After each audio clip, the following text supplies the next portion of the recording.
All right. Hi, everyone. Welcome to the third round of Campbelltown Australs.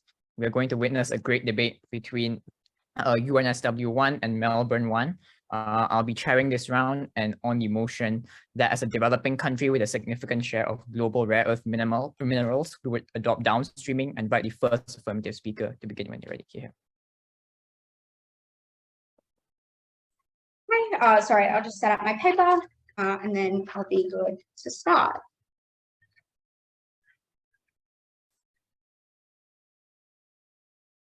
So fun being live streamed. All right, starting my speech in 3, 2, 1. In developing nations with incredibly high rates of things like natural minerals, such as things like lithium, cobalt, coltan, etc., currently an incredibly small proportion of that population is actually involved in that industry. Doing things like downstreaming prevents things like horrifying poverty. It means that you can get more of the population participating in that industry. Obviously, a huge benefit. 3 things in the speech. Firstly, a point of setup. Secondly, why we think firms are likely to invest well and effectively. And lastly, why we just think this is good for the majority of the country. So firstly, on a little point of setup, what do these nations actually look like, and what do these minerals look like in particular? Firstly, on the minerals, we have just like a couple of examples of nations and minerals that are in really high concentrations in certain parts of the world. A first example of this would be things like lithium batteries. There's a particularly high concentration in Argentina. The other one would be like cobalt. So cobalt is found quite a lot in Indonesia. Cobalt-60, which is like a type of that, is used in things like radiation machines and is involved in the cancer in the cancer process for people's recovery. And the last one, and probably a really important one as well, is coltan. 70% of the world's coltan is found in the DRC. Obviously a really huge quantity. And this is very, very important because this is literally what they put in mobile phones to make them work. Very, very important mineral. They have 70%. That's like, getting near a distinction in the amount of, cobalt that nation has. Very, very important. Secondly, let's actually talk about these nations as well. We think that these nations probably exist in like different parts of the world as well. And that's just like the way the crust of the earth broke up, I guess. The first one is things like, Argentina, South America having a lot of lithium. I've already gone through this. But another example of nations which could have a very, very high concentration of these minerals would be Pacific Island nations like Fiji and the Solomon Islands. Importantly, a lot of this is concentrated in that nation's exclusive economic maritime zone, which extends to from 112 nautical miles outside of that nation's area. So for a small island nation, your entire circumference then times that by 112 nautical miles, huge quantity of untapped resources that nation is able to now take out, but is also able to produce, not just creating a primary industry, but many industries doing that as well. Obviously, super, super impactful and important. Huge quantities of very, very essential minerals that are there that will increase in importance, as I'm going to explain later on. But secondly, why do we actually think? Yeah, okay. What do we think this looks like? We think that these nations are probably going to decide to do this in terms of strategic. So, for instance, if you were the Democratic Republic of Congo, you were probably going to do downstreaming with coltan and probably not gold, because they can just you can maybe find gold somewhere else. But you have 70% of the world's coltan. They really need you. So they're likely to do it in things where they have more sort of exclusive or a greater share of control of that mineral. We think that they would do it in these circumstances. And the second thing is we'd probably just get these nations to build things like plants. They'd be able to do these. These are complex operations, but they're able to get firms to invest. Secondly, they're able to have expertise come in, but also train up their population to have these expertise. And you can just get a corporation to help you do this. And we're going to explain why corporations are likely to do this and why they're going to do this incredibly well. So this brings me on to my next point as to why firms will invest well. We think that this deals with a lot of potential, a lot of material about people's living conditions. We're going to improve that people's living conditions improve, but we're going to explain why firms will do this well. I think the first thing to say is these minerals, a lot of them are just essential for a bunch of functions. I've already proven that they are incredibly high concentrations in a lot of places. You can look this up. This is something that is empirically true. But we think that we think that this is particularly important for things. If, for instance, things like cobalt-60 is really important in medical equipment, or coltan is really important in chips for computing. Obviously, things that are going to increase in importance in the future. But also the other one, which I think is probably even more important, is the presence of lithium. That is literally what they use to make electric batteries for cars, for anything that you would store in a solar panel. When China is able to capture a lot of energy from the Three Gorges Dam, what are they going to store that in? They're going to store that in huge lithium batteries. Obviously, super, super important. But the second thing to say is there are relatively few places and limited options for these firms, which is why they're likely to treat these nations and give them favorable conditions. The other thing to say is like, well, the opposition could tell us that they will just move other places. Couple of reasons why this is unlikely.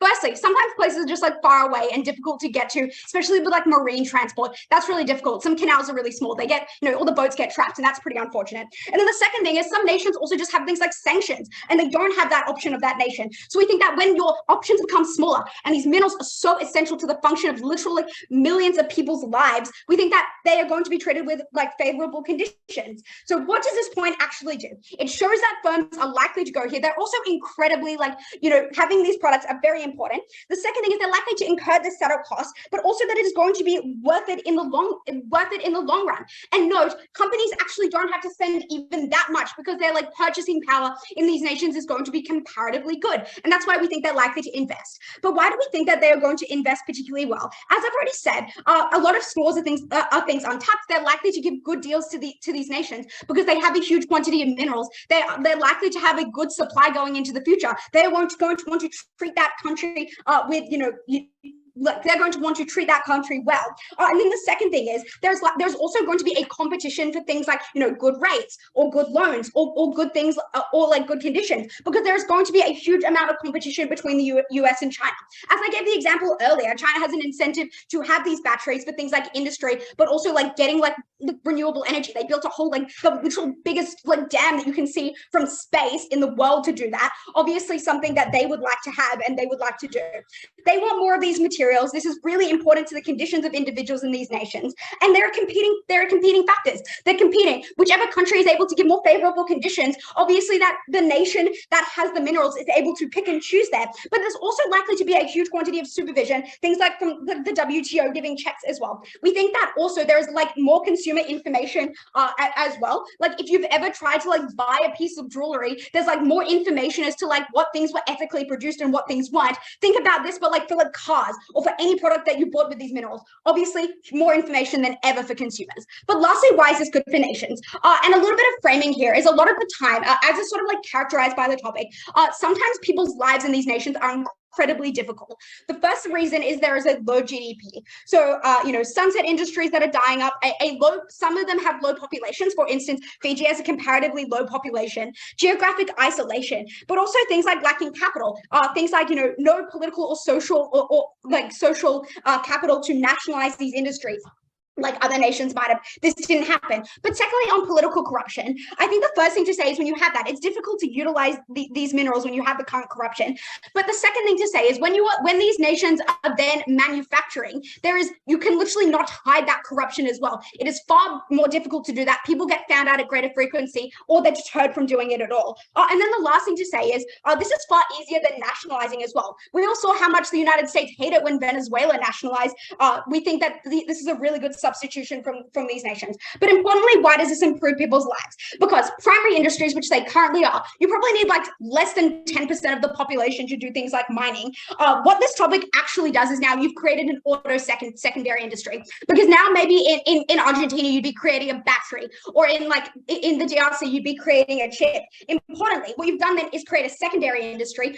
Tertiary industries pop up because people want to provide services. They need to provide services. And then you have quaternary industries because you need somebody to do the IT management of this entire very profitable operation. Very, very important. Now, the impact. You have more people involved in your economy than ever before. People are not subjected to 63% of your population living below the poverty rate. So proud to affirm.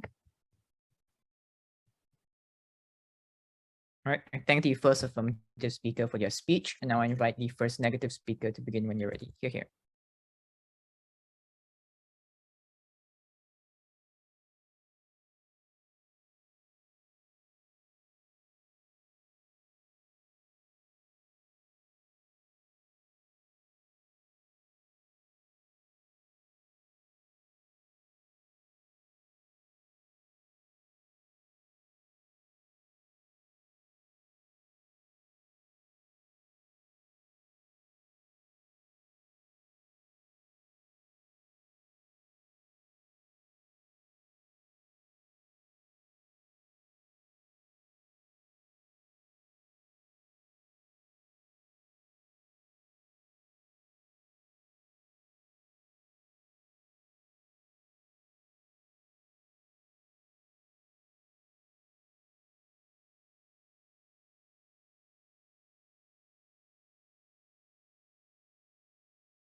Am I audible?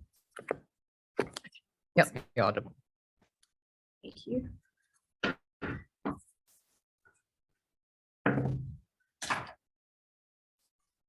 The issue with side affirmative's case is that it is totally out of touch with how incentives for companies and countries actually operate in the real world. I'm going to give you an example of this. We agree that lithium is really important, is highly sought after in global supply chains, and has a lot of potential in technology. But we would point to Bolivia as an example of how this has gone incredibly wrong.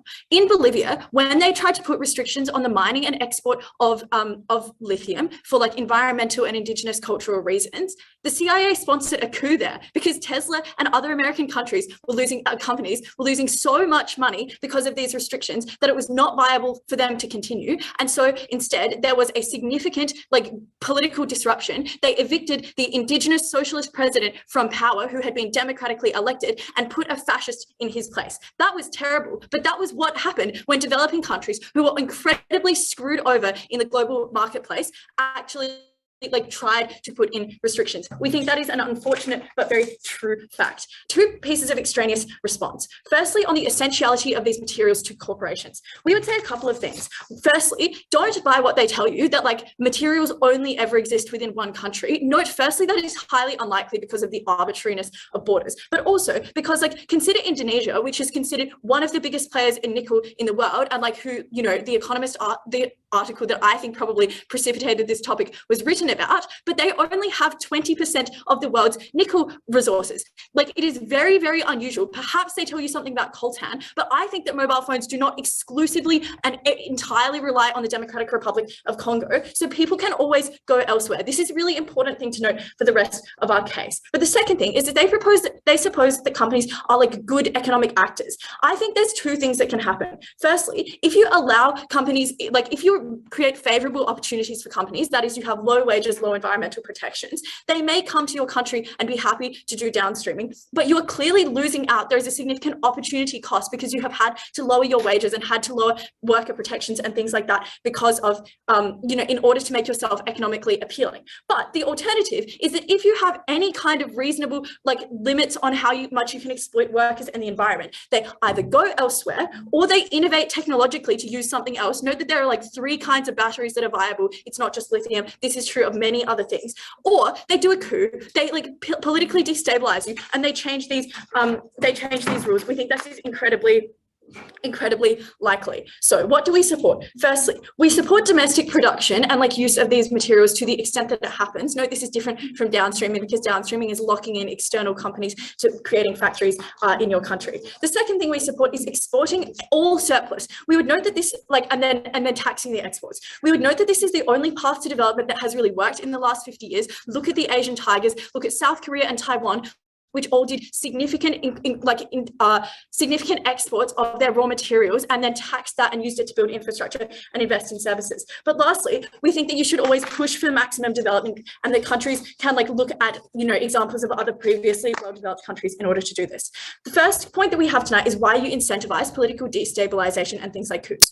We say that when you create highly disadvantageous conditions for companies, if there is no alternative for them, they are always going to push for the best economic outcomes they can secure. And when this when this necessitates political destabilization, most companies are not moral enough that they will shy away from this. We would point to what I told you about Bolivia. We would point to the way that most developing countries have been treated by companies. We would say a couple of things about this. Firstly, the companies like to have a lot of control. Look at Apple, for example, which likes to own its whole supply chain and have significant control over how it operates in developing countries. That is why they do not buy Indonesian nickel, because Indonesia has put downstreaming in place, even though it's pretty cheap. The second thing is that we think that a lot of countries are highly tied up in the manufacturing and the refinement of raw products, and we think that they often lose out very significantly when countries do this, which means that they are more likely to attack and oppose them. For example, we would point to the economies of the US and Japan, both of which are very dependent on refinement and production based on raw materials. But the second thing is that like I've told you, this is empirically likely to happen and has happened. We say that the impacts of this are very, very negative. This looks like a massive reduction in stability, which has obviously ensuing harms for the population, but also for future investment opportunities. This looks like lower chances of getting any FDI. This looks like a principled harm because you have a less representative government if you have been politically destabilized through various through various means, but also that your government is now much more likely to be corrupt, much more likely to capitulate in general or to be bad leaders. We would note that they say, oh, but like people find out about corruption. I know that a lot of countries are corrupt, but that does absolutely nothing to change the fact that when there is an incentive for someone to be corrupt, they do it. That's the whole point. The second reason that we win this debate is because this is incredibly bad for development. We say a couple of things. Firstly, this is a highly unsustainable way of trying to develop your country. Resources are finite. They are highly prone to changing markets. This looks like just someone discovering new reserves in their country. This looks like technological changes rendering them obsolete. This looks like a natural disaster that forecloses like a pass where you mine all your lithium from. But the third thing is that like there's a massive, it creates a massive unsustainable over-reliance on this kind of development. So we think people are highly short-termist. If this is really lucrative, they will obviously all flock to this industry, even if it's not going to last for very long. Look at countries like Venezuela, which absolutely over-prioritize their lucrative oil industry. But also that after you've invested any level of startup cost in this, you're likely to chase your losses. You're likely to fall prey to the sunk cost fallacy. Here we would point to Argentina, which did this with silver, but then its silver resources ran out and the market changed, and now it is like, you know, not particularly well off. The second thing is that you cannot be competitive. Firstly, we would say that there's higher startup costs here than allowing people to work in factories that already exist before you've implemented downstreaming in other countries. The second thing is that you're likely not to have competitive advantage in later manufacturing. This is a revealed preference because obviously you wouldn't need to put downstreaming in place if you did have a competitive advantage already. This means you're probably far away from shipping routes. The Democratic Republic of Congo is very, very hard to transport things in and out of, and is also an active war zone. Or you're likely not to have the labor that is necessary, which means that you can't be competitive. We would look at countries like Ghana as well, which cannot do this, like is not known for its great labor protections, even though it implements downstreaming with its like agricultural exports. We think that this means that you're always going to get worse outcomes. But the third reason that you get less development is because you have less favorable trading conditions. Firstly, we think that the West has proven that it is willing to go to other trading partners, that they are willing to move around, that they're willing to break off relationships quite quickly. Secondly, we think that people like that corporations are likely to be able to wait you out. If no one is actually buying your stuff and being downstreamed, we think that you're probably going to suffer very significantly economically, and you're going to likely have to overturn this, which not only makes you look silly, but gives them everything they wanted rather than you negotiating a really good outcome in the first place. But also now investors are going to factor in your propensity for erratic and unfree economic actions, which means they're less likely to invest in you, less likely to trade with you. The impacts of this are that you're not the materially preferred trade partner, you're also not the politically preferred trade partner, and you've lost a huge amount of money. This means that you have blown your chances. The world adapts around you. We would point you to the comparison between Saudi Arabia, which has done the opposite of this incredibly successfully and exports 10 times as much crude oil as refined oil, versus countries that have tried to implement this, like the ones that I've given you in examples before. But the last reason is that this is incredibly bad for your citizens, because you likely have to lower your labor regulations, as I've explained, in order to remain competitive, or you have to lower the prices of your exports. Both of those things, like whichever one you choose, or both, are bad. Secondly, because you likely have to attract the worst companies, the ones who will, treat your workers the worst. Thirdly, because environmental protections obviously have to be dropped because companies will not buy your exports if you are highly uncompetitive. And lastly, because there is a massive opportunity cost to your citizens. All of the harms I have explained accrue, but also you lose any potential benefits of negotiating a good deal, of getting better outcomes and better development. So proud to oppose.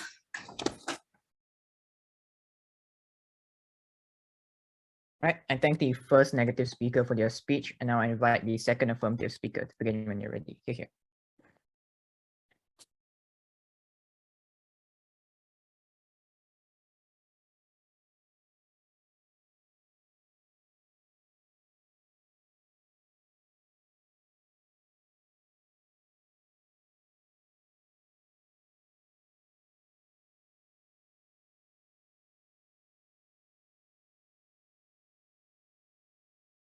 All right, checking I can be heard.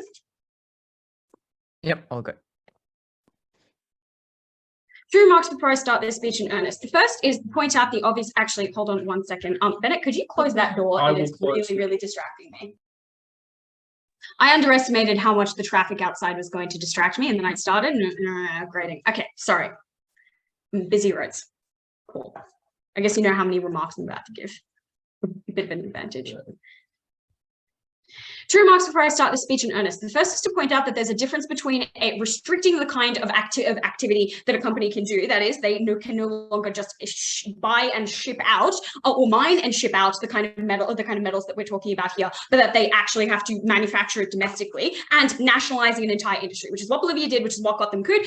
Like this would just be the equivalent of saying, okay, Tesla, you can have your lithium batteries, but you just have to set them up in Bolivia. And yes, we identified, Aleisha, that there are some setup costs to that, but there's also a massive benefit associated with it of being the first person to set up, a bit like having a first mover advantage. We tell you that the companies are likely to compete for this relatively well.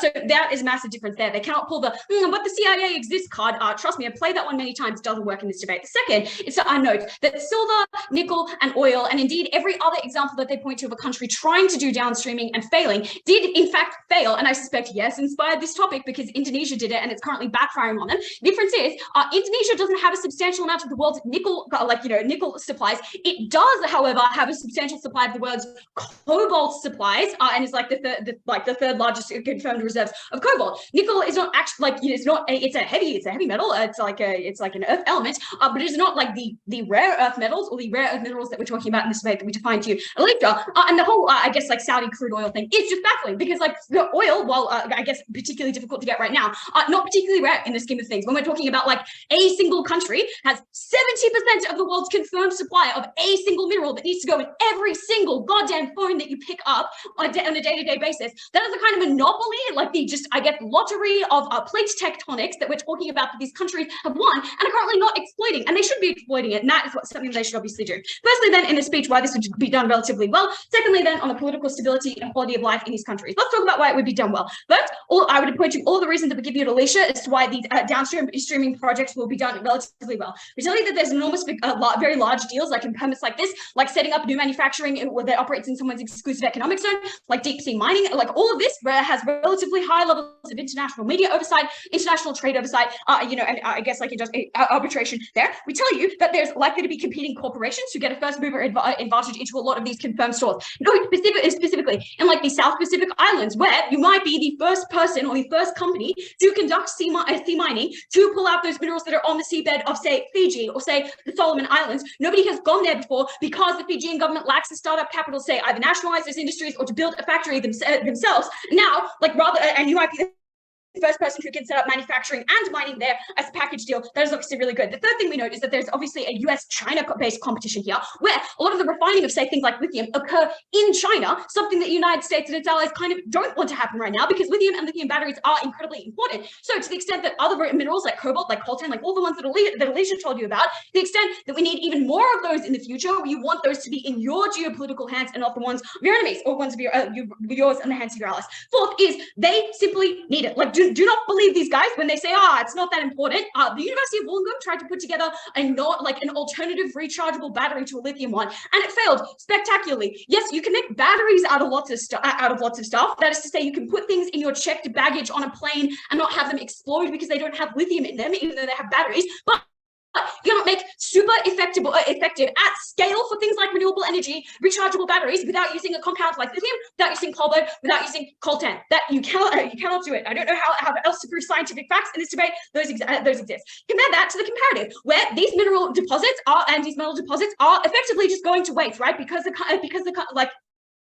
those countries cannot build the infrastructure themselves, cannot get all of that manufacturing capacity up and running, and the transport cost of transporting it from where you dig it up to where you refine it into things that are actually meaningful, right? Like the value difference of turning a kilogram of iron into an ingot or into a kilogram of needles, and that process, the transport costs are simply too high. They're too high to justify. But if you are forced to be the first person to set up a manufacturing plant on those islands and extract them out of the seabed and do them right there, that is an enormous advantage. You would have incredible control over the market. It's obviously something that you would do benefit these countries enormously. Secondly, obviously, this would be done well with respect to local populations.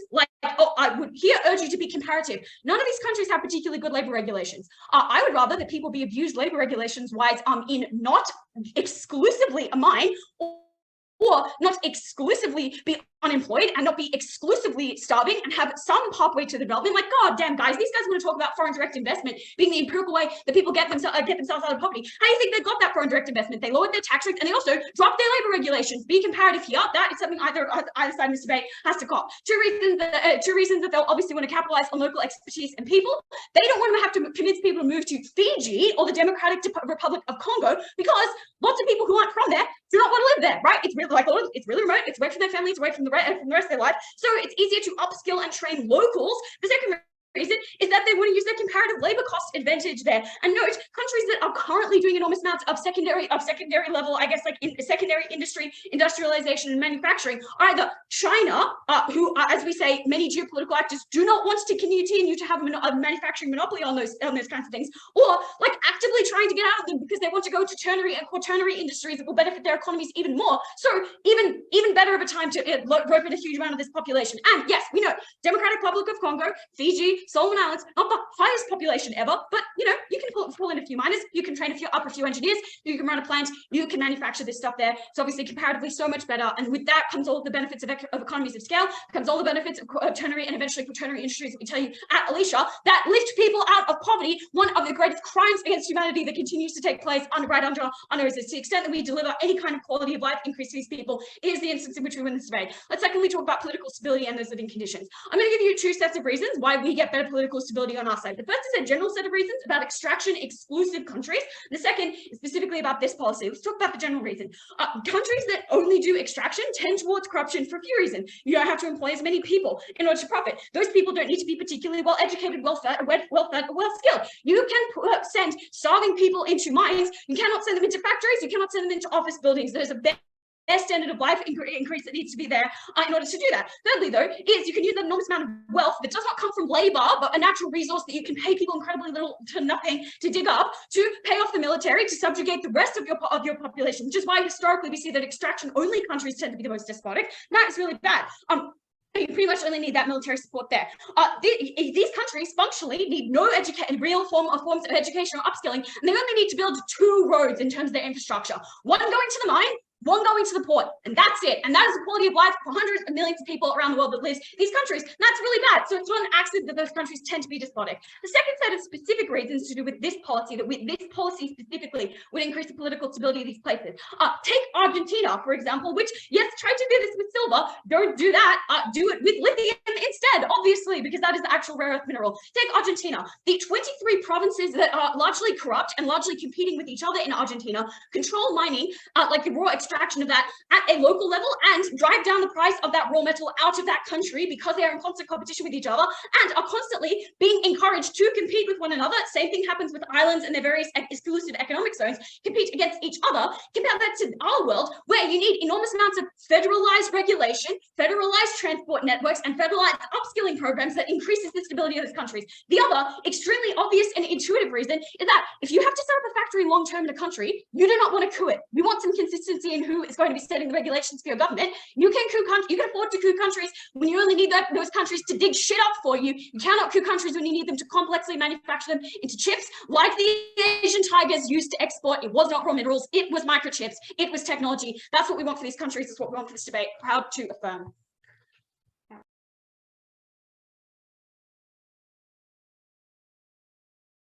Right, I thank the second affirmative speaker for your speech, and now I invite the second negative to begin when you're ready. You're here.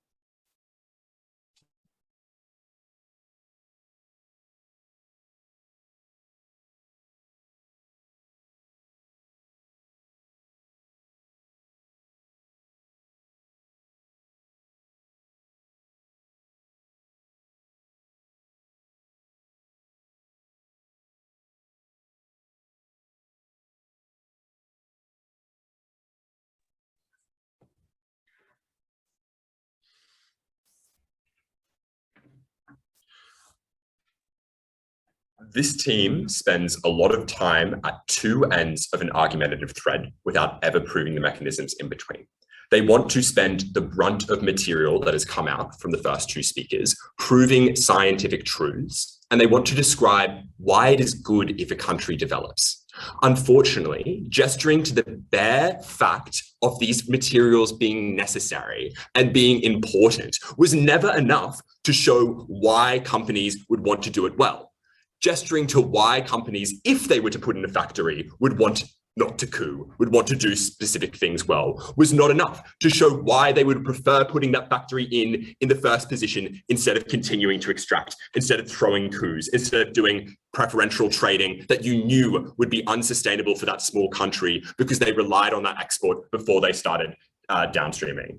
A bit of framing in this speech before I get into my issues. Two things. The first is if they want to hang their hat on a specific instance of a country, they need to acknowledge that this motion operates for any country that has this significant portion, and they needed to prove on the balance of probabilities that it was going to be a good move for all of those countries. So you couldn't just point to one country that had all of the cobalt, but you had to stand behind the other examples. And the second piece of framing is that, yes, although oil is not that rare now, oil was really rare in the past. And a lot of our examples operated in the past, including Argentina. Oil was rare. That was why those Gulf countries were able to sheathe a bit off the top when they were exporting that crude oil, why they were able to invest it in sovereign foreign investment funds, how they were able to meaningfully transform their economies and make them more resilient into the future, a process that other East Asian countries are further down the track of. Those pieces of clarification just sort of shine a light on the material already implicit in LIV that I think is still standing. What am I going to talk about? I'm going to talk about politics and coups, then I'm going to talk about implementation. No, then I'm going to talk about whether you get a good deal, and then I'm going to talk about implementation.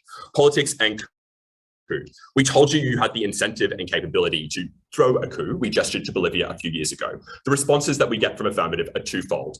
No, Bolivia nationalized their lithium industry. This is a nationalization. You don't have as much of a reason. My response is, A, Bolivia did not nationalize their industry. Olivia told you that they put some restrictions on the way that lithium was mined and processed. That was far more analogous. B, they need to prove why, even if nationalization was the only coup reason, why if you have that same capacity, you don't mind couing in instances in which you really want it, why you wouldn't coup, given all of the 5 minutes of Aleisha's speech that was talking about why these materials are so important and how you just simply cannot function without them. The next response that you get is is towards the end of Connor's speech, which is, no, if you want to put a factory in this country, you don't want to coup it, because putting it, that would make it unstable for the factory to be there. It would make it unstable for it to invest. That argument is logically anterior to the consideration of, do you want to put that factory in there at all? Are you going to invest at all? Or are you going to continue manipulating this country, extracting its resources in whatever way see fit to you, which was the status quo, which was always in the incentive of these Western countries, which had more power to control those deleterious trade relationships. At the end of that point, the impacting from LIV on why a coup was at least a real possibility, but if you look at both teams' arguments, seems likely on a side negative, was the stability, the prospects that people would invest or trade with you in the future, the principle about it being unrepresentative, and the corruption that would come with it when you implemented a fascist. We win on that alone. But do you get a good deal, a good development deal? And that's the next issue in this speech. The big push from side Affirmative is firms are going to act well because these materials are essential, because we desire these materials, because these materials are geographically limited. No, we respond to this stuff explicitly at the beginning of Liv's speech, but also implicitly when we tell you, no, these materials often aren't as concentrated as they say they are. Even when they're the majority in one country, you have other options. You can stave off your need for a short period of time to put pressure on them. You can do a variety of other things. ANU has developed 3 alternative batteries, three alternative batteries recently that could potentially, the Australian National University, that could potentially be used in alternative replacement of lithium. But the thing is, and this is what Affirmative misses and is so important, panel, we didn't need to do that. Because we didn't need to prove that. Because just saying that something is important is not actually a reason why it will be done well. At best, it just shows why you want that thing. But if you had other means to getting that thing, that was where the complex incentive analysis from our first speaker came in. That was why their descriptive material to impact analysis like debating was never going to work from Affirmative. They need to step in the nitty-gritty middle about the way these things would happen. I think Connor realizes this when she pulls out the first mechanism that we get besides you really wanting it, which is you have a first mover advantage. Panel, this is ridiculous. And it's for a very simple reason. There are some countries in the world that downstream. There are some countries that do not. There are no countries in the world idling, waiting to potentially downstream and implement this model. The question that I pose to affirmative is, why are these materials not being extracted in the status quo if they do exist in these untapped, like Solomon Islands reserves, which just, they don't, empirical truth. But the reason that is obviously those companies have a static incentive to extract them. If downstreaming isn't a policy now, it's unclear why they wouldn't go in and extract them, why they wouldn't offer deals, even unfair deals, favorable deals, whatever. They would do it if they wanted that much, which is why they do it, which is why this mystery case of countries didn't exist. And even if they did, they weren't the majority of countries, which was the burden of affirmative to show why you won, which is why that mechanism was going to be insufficient. What did we tell you on why you get an unfavorable deal? We told you it was unsustainable because technological changes can happen, market changes can happen, the resources are finite. Note the point about Argentina wasn't should they downstream now with silver, it was Argentina came to rely on their silver exports in a really pernicious way and didn't do what we would suggest, sheathing off that money a la Saudi Arabia and the Asian tigers. And then what happened when the market changed is no one wanted their silver anymore, things changed, the world moved on. Argentina went from being a very developed country on par to Australia all the way down to the bottom of the pile. Okay, now what else did we tell you? They haven't responded to our material about startup costs. They haven't responded to our materials about how you don't have competitive advantage in things that you need to. How do you train these people? How do you actually give them the skills that they need to do this complex processing? And even if you can do all of these things, build these ancillary industries, train these people, why is it not so costful as to make it more advantageous for those countries and those companies, even if they don't coup you, to trade with other people, to try and force you down? It was unclear why you would be the favorable trading partner materially, politically, and that was why this point was never going to work. Final thing on implementation, a few different things. The first thing is on corruption. The reason Aleisha gives you as to why there's no corruption is they'll be found out. Like, found out by who? What does that mean? We all know certain countries are corrupt. That's not how power is held within those countries, within a consolidated elite. The bare knowledge of it doesn't actually change it. The second thing that I'm going to say is this, and this is new substantive, is I think that countries can't really do this well. Don't let them hang their hat on the DRC. When the DRC has porous rainforested borders, a government that is a government in name only because it doesn't actually have any political organization, and when it is racked by sectarian violence between Muslims in the north and Christians in the south, it was unfeasible that it would work in every instance, and certainly not the ones that they want to hang their hats in. But note as well that I think there's a timeline harm, and this is also a new substantive material, although I think like the clarifications got us over this team, let alone the other responses I've given. Either you don't export until those factories are starting to be built in that country, in which case you have short-term economic destruction. That goes for if you have to upskill and train or fix it. Or alternatively, you still do some level of export while you get this all set up. And in that case, you introduce an even greater amount of arenas in which the West and companies can move slowly, exert their influence over you, and pursue their own material advantages. This affirmative need to get their heads out of the scientific textbook and stop imagining what a developed country looks like and engage with mechanisms. So proud to negate. All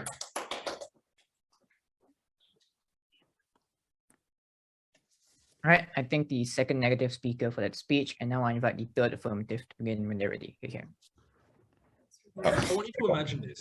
There is a pot of rare earth minerals here, and there is a pot of gold here, and joining them is a rainbow. The next strategy in this debate is just to show that rainbows do not exist, that there is no pathway for how these two things could connect. I'm going to deal with each of their challenges and show why we do access the economic development that wins this debate. And I see confused looks from the negative team. I believe I am allowed to use that kind of metaphor, given how patronizing that last speech was.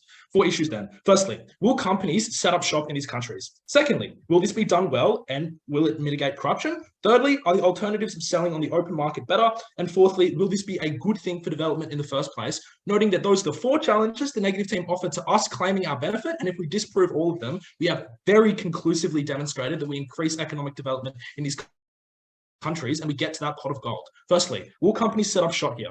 They say that the US will start a coup. This seems a bit extreme, especially since some countries are under China's protection. There is the UN and human rights protection. But also ask yourself, is it more expensive to start a coup or to allow a company to go into a particular country and set up shop in a way that in the long term will be profitable for that company? It's probably less costly to not start the coup and not start a war. But also, they do not prove this. Why is it that a coup would ensure that you get access to those earth minerals? Surely a coup is something that creates an enormous amount of chaos, which means it's unlikely that any industry can actually operate in that country to export and uncover those earth minerals in the first place. This is ridiculous analysis. The better line of analysis is that these materials are distributed between many countries, and therefore it'll never be concentrated in one place and you will not have leverage. Firstly, we have explained that countries will downstream wisely because they will only pick an instance where they will downstream at the point where they have a significant global share of that particular resource, which means they're probably going to do this pretty intelligently and know that there will be demand that still exists in those countries for their rare earth minerals. Otherwise, they are just cutting themselves out of the global market, something that countries would obviously not do. But secondly, we also shift the profit calculus for companies in the first place because it is actually profitable for companies to do this. The reason they do not do it in the first place is because it's like a long term, it's speculative, it's not necessarily an investment they feel safe doing, but we say this is a good investment and we should force companies to do that. And it will in fact be pretty cheap for them to set up for the startup costs to happen because there's a huge workforce in these countries who are often like very unemployed. So you can easily get labor from them, but also there's going to be cheap startup costs in response to what that second negative says because of the exchange rates, which means that a company can very easily build infrastructure in a poorer country. It's very easy for them to do that. It is not hard for them to set up shop and set up factories. Then they say these kind of companies will negotiate with developing countries and they'll negotiate them down and they will wait them out before giving them this deal. Firstly, as we have explained from first affirmative, have a constant demand for these products. Otherwise, medicine is not provided and iPhones are not produced. You cannot afford to wait. It is not as if companies can just be like, oh, let's wait it out and upset our entire civilian population by not giving them a crucial resource they rely on every single day. But secondly, totally unresponded to, we have said that many parties will be negotiating to sign the contract that invests and build companies. You have China, you have transnational corporations, you have the United States. It is the countries that possess these rare earth minerals that have inelastic demand attached to them that have the leverage in this instance. And even if you don't believe that, you also have media and the World Trade Organization, which will be scrutinizing this process and ensuring it is done well. All mechanisms we provide, they have not responded to. Then they say you will just go elsewhere to another country that has these resources, but you cannot. As I have mentioned, this is a significant share of the global market. But in other countries, for example, you might not know that those resources exist, or if you know that that rare earth mineral exists,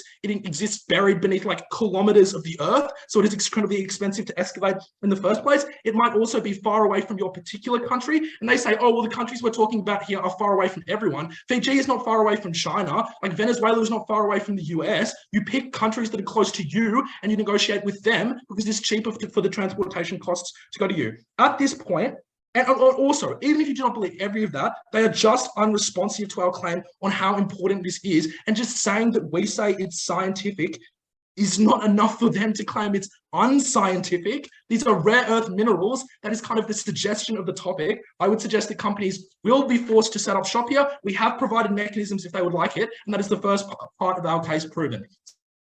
Secondly, second issue, will this be done well? They say there'll be kind of like sweatshops and bad treatment set up in these countries. Firstly, this is contingent on the fact that the companies are the ones that kind of have the negotiating power, but as proven by my previous issue, it is in fact the countries that have negotiating power, so they have every incentive to ensure that these things are set up well. They build like good places with good working conditions that pay these people a proper price, that invest money into the community to a large extent. They have not rebutted that. But secondly, we have also just given material on why corruption and political stability gets better on our side, because the comparative is, this is why corruption gets worse, if the negative team really want to hear it again.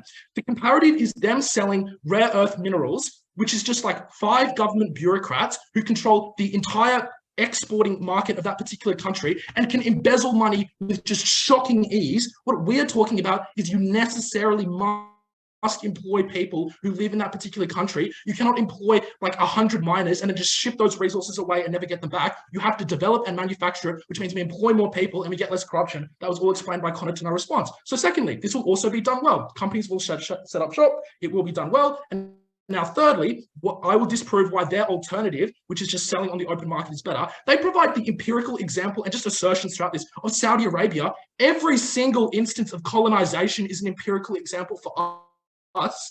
Like, I don't think these guys really want to do empirical examples on when it is that a country just sells their resources and does not get access to them. It's kind of a bad thing for most countries that have ever had this happen to them historically. But here are the structural reasons why it is less profitable to sell on the more open market, not only does it encourage more corruption, as I've already proven, not only does it also lead to less economic development because you're not building factories or investing meaningfully in the long term, but thirdly, you also have to sell on the open market for a cheaper price. Because let's say you have 70% of a global market share, another country has 30%, that 30% lowers, so you have to pay the particular demand that is happening at a global rate. Whereas on our side, you get an exclusive long-term contract with a company that lasts for a long time, which means you get a huge amount more money because it's lucrative and there are a lot of competitors who are pursuing it. You are not beholden to have to take the open market price, and that is why their alternative does not work. Now, fourthly and finally, will this be good for development? Their claim here is that this is only short-term and you will become dependent on this export. Firstly, what have I said there?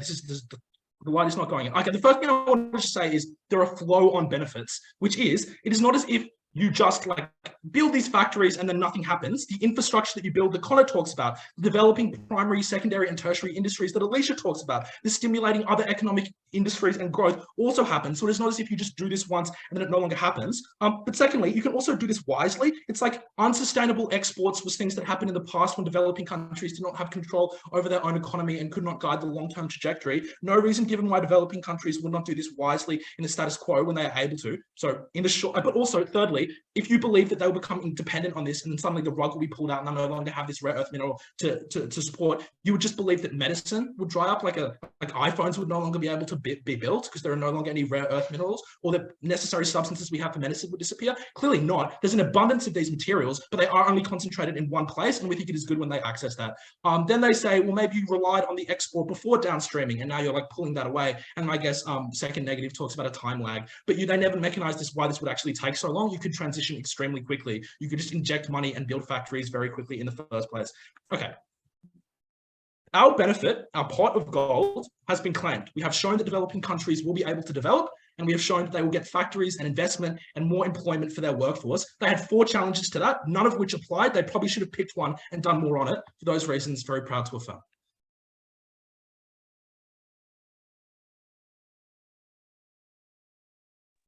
Good to go.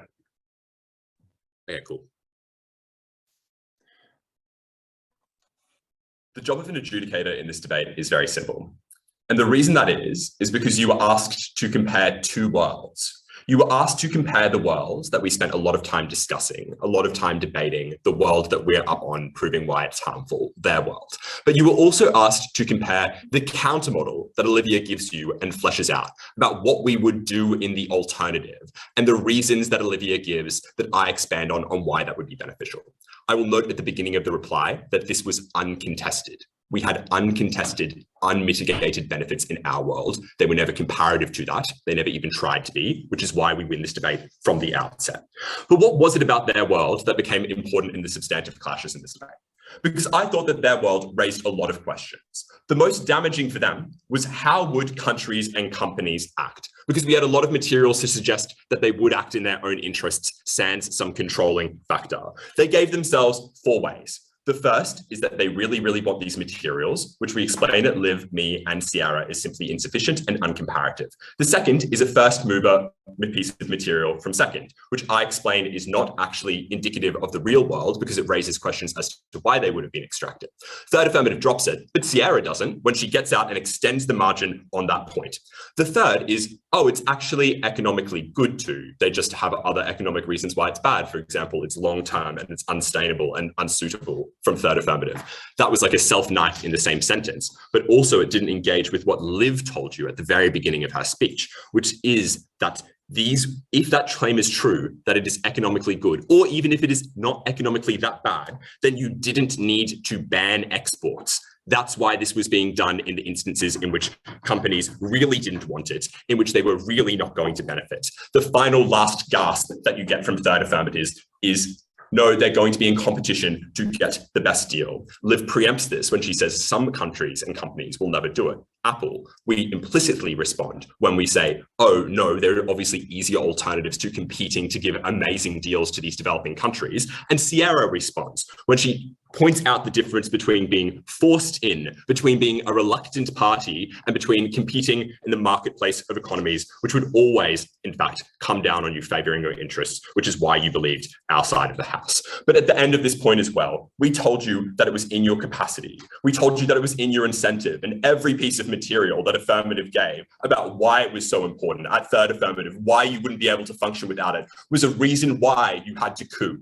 But note that wasn't our only path to victory, because we told you that insofar as significant does not mean all, you had alternatives. You could wait them out in the short term. You could do things like dick them over in the international marketplace and take their resources, continue extracting, continue oppressing. That was why we won. But we told you as well, finally on that point, as if we needed more distance, that there were a set of political incentives across countries and countries accumulatively to discourage this kind of behavior. At the end of this point, you cooed or you coerced, but we stretched the margins when we won on issues of auxiliary industries, when we told you can't really be done in places like the DRC, but also you have a short-term gap in which you train people, and also will you be able to train them? When Liv tells you that it's unsustainable, that you have a sunk cost in investing it, when we all tell you about Argentina and what happens when you invest in things that can change, that are fickle.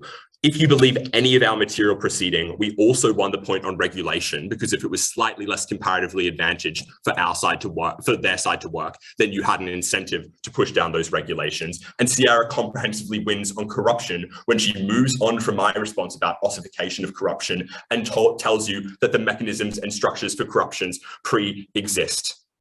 Note then, seeming protectionist was a big harm. That was risk and precarity in Sierra's point. We tell you it's unsustainable. We tell you it's risky. We tell you there are startup costs and so much more. But ultimately, we didn't need to do that. And we didn't even need to win the issue on trade, even though we so clearly did, because they never engaged with our countermodel. Incredibly proud to negate. I think the negative reply speech, and now I'd like to invite the last speaker, the affirmative reply speech, to close off the debate.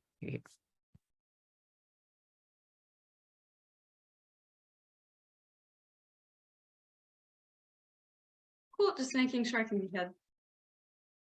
Yep, all good. Unlike that negative reply, I'm going to assume this panel knows how to judge. And also, unlike that negative reply, I'm going to assume that this panel has listened to literally a word that has come out of the substantive affirmative case, or that they will listen to the words that will come out of this 4-minute reply. Let's firstly talk about what the comparative for these countries is, and then we'll secondly talk about whether a coup will occur, because a coup occurring is quite literally this team's only path to victory. Let's talk about what the comparative is. I want to draw attention here to just how much of the negative case is either entirely symmetric or comparatively far, far worse. And it is usually the set of conditions in those countries are symmetric under either side, and the outcome for those countries is far, far worse in a world where you do not do this. First, to talk about minerals drying up. Minerals, like in these deposits, like any natural deposits in the earth, dry up. That happens under either side. Veins get tapped out. On this, we would note that this doesn't happen for some time. These are quite substantial confirmed deposits, which is why people will invest in them. But we note that this happens on either side. And on this side, what do they leave behind? They leave behind a handful of former miners who can return to, I guess, bare subsistence farming or starvation. On our side, we leave them a little bit better off. We industrialize. We have some form of secondary and tertiary industries such that they have some capital to pivot into something else, into some form of technology, into some form of other manufacturing using their other natural resources. Many of these places are natural resource rich. That's why they have these significant, I emphasize, significant global shares of particular rare earth minerals, which are literally the countries this debate is about, guys. Secondly, though, let's talk about their claim that, well, under our side, they take bad short-termist deals that only benefit despotic regimes. That, I would emphasize, as we tell you down the bench, is quite literally digging this stuff up out of the ground, driving it to a port and exporting it. That is literally what that is. That is a short-termist policy or economic choice that does not benefit your country and concentrates, as we identify down the bench, power in a truly criminally small number of hands in these countries that allows them to do terrible things to their population to enrich themselves. That part is far, far worse under their side. Even if these deals are not perfect, we give you reasons to believe that they are not terrible. And frankly, all we need to prove is that the deals are not terrible, because what else do these countries have? They will sell off all of their natural resources. Those things will dry up. They do not have large populations such that they can manufacture something else. They do not have, in many instances, fisheries or any other natural resource that they can capitalize on besides these. So where are these countries left? This negative team seems content to leave these countries in a pit of subsistence farming and starvation into the future. That is an unacceptable outcome, and it is one that we avoid. We give them a shot at using their comparative advantage. These guys want to talk about the Asian tigers. These guys want to talk about people using like a foreign direct investment, which is fundamentally what this is, a particularly aggressive form of foreign direct investment to better themselves. This is their comparative advantage, and it is the only one that exists. Let's then secondly talk about whether a coup will occur. This is what stops us from getting to our so-called pot of gold. We identify two things. One, that it is actually quite difficult to execute a coup, and generally only happens when you are really substantially restricted. We also note that a lot of these countries are would be flashpoints in an ongoing conflict with China, as they're explicitly under their protection, and also that they often sponsor counter coups, which is exactly what happened in the Bolivia example that they love so much. But we secondly tell you that it is not actually that hard to do the thing that we are suggesting, and things exist on a spectrum of difficulty that this team cannot grasp the nuance of, apparently, which is that currently it is easier to just refine it somewhere else, dig it up out of the ground, refine it somewhere else, and then that's really, really easy. And then cooing somewhere is really, really hard. And then this thing is somewhere in the middle. And if you believe that that thing is enough in the middle, that some companies will do it and they will do it moderately well, more than 10% of the population will have a job, more than 20% of the population in the Democratic Republic of Congo will have access to sanitation or electricity, then we conclusively won.